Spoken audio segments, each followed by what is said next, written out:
Digital health. Let's talk about digital health for a moment. What is digital health and how is it poised to help? And where exactly is it helping? And what's the current scenario when you are talking of digital health? Let's start with the current scenario. The current scenario, and I'm speaking in the context of the Kenyan or East African market. Current scenario for digital health, we are in our second transition, I would say. The first transition was where we were coming from paper-based systems and transitioning into EMRs. And that is wonderful and that is good because what happens when you're transitioning into EMRs is these clinical data repositories are being created, and now data is being moved into the digital health ecosystem.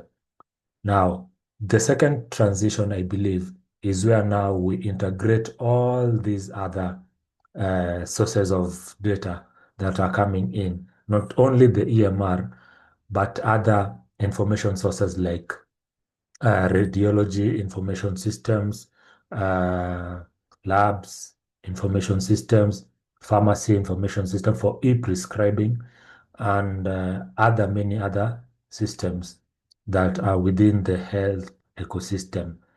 Now, when we talk of digital health, it can be a diagnosis and at the same time it can be a solution.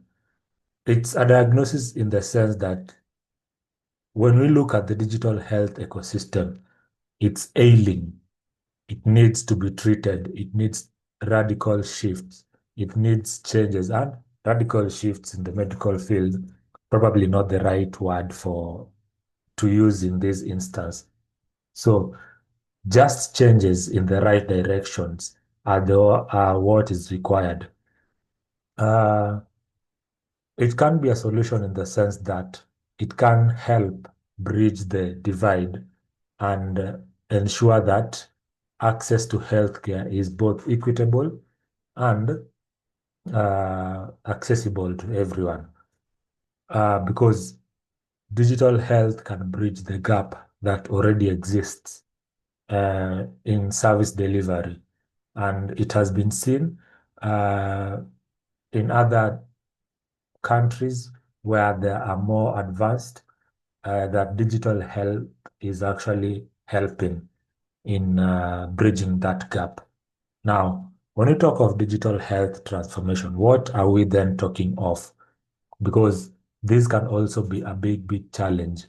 Now, digital health transformation is more of how are we enabling or how are we utilizing the ecosystem that exists out there to ensure that healthcare is being, uh, uh, how can I put it? Healthcare is being uh, delivered in a more longitudinal way, where since we've moved or we are moving from the paper-based systems, and the move is still continuing because there are still facilities that lack these EMR systems and are still trying to digitize from the paper-based systems of manual entry into the first digital revolution, which are just EMRs. Now, in that sense, digital health transformation can be either forward-looking, which is future-looking, and also backward-looking in order to pull all these others that are behind into the EMRs. Now, to the future-looking aspect of this, digital health has the opportunity to expand into more service delivery opportunities in the sense that we can have patient portals that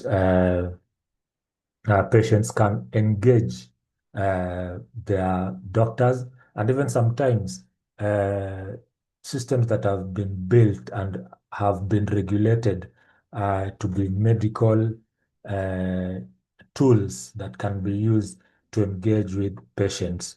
So these are can be chatbots, can be AI at some time, and also we can utilize these points of care systems that are being utilized and are being brought in to the future of where digital futures are headed. Now, how does the ecosystem currently look like when we talk of digital health? The ecosystem is actually uh, dependent on the location where you are in. If you are in a rural place, might be you're still far behind.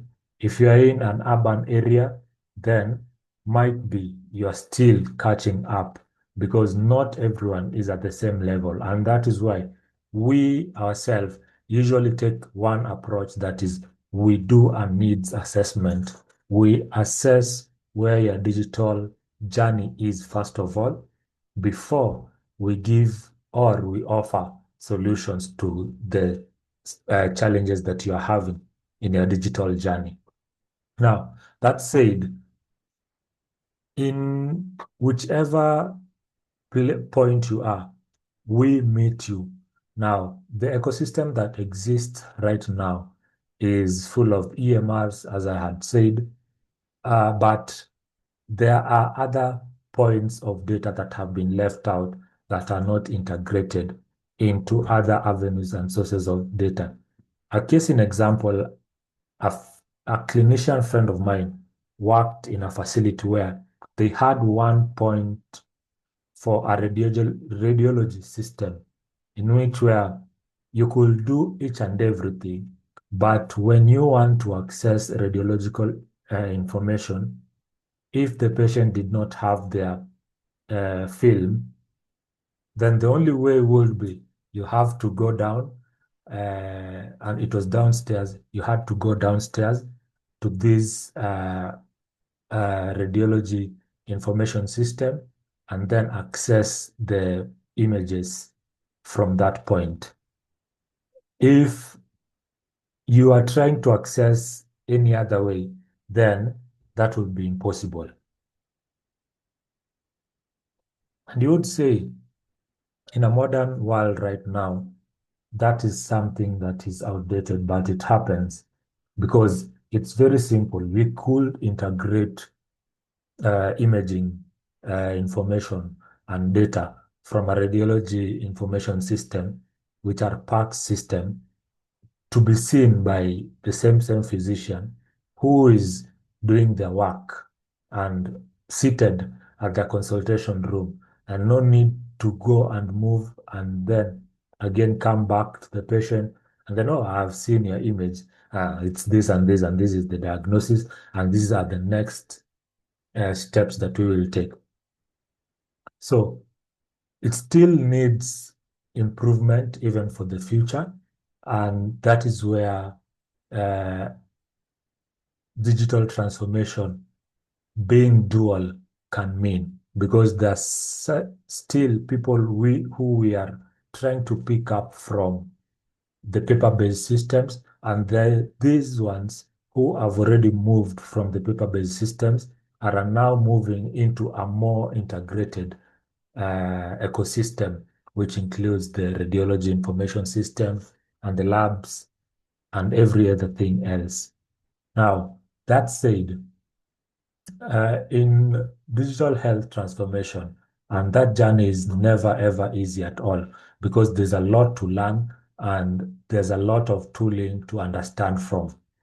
In our country, the Ministry of Health has made this really wonderful because it lays out the plans and which steps and which helps actually makes that journey a little bit easier.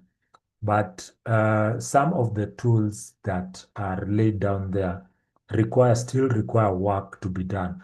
And I will show you one here that I had an example and I came across when I was learning more about digital health and getting to understand what are the solutions that can be utilized and what are the tools that we can help put out there so that can make this journey more easier. So there's this form builder tool. This is a simple form builder tool.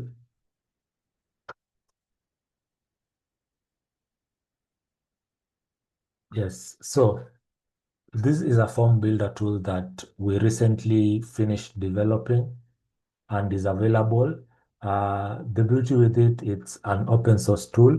So if you need to access, you can reach out to us and we can set it up for you for your learning. This form builder tool, what it does, it takes the archetypes and templates.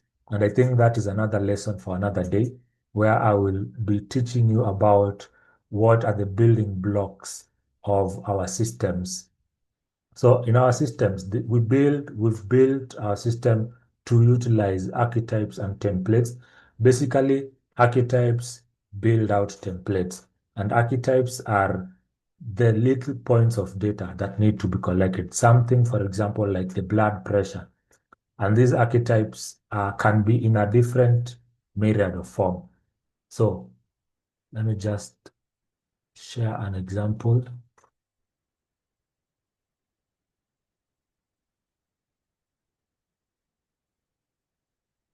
So when you log in, you can see you have templates that you have already created and forms that you have already you are creating actually. So using the templates and archetypes, you take them, upload them to this instance.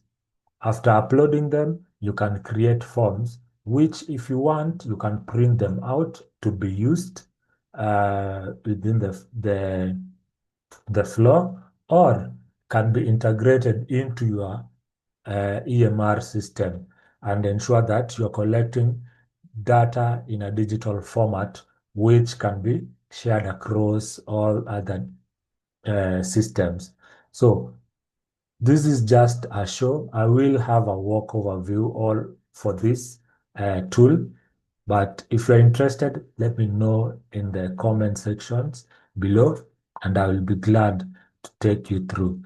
I think the next episode, we will go through the form builder, and I will show you each and everything about it.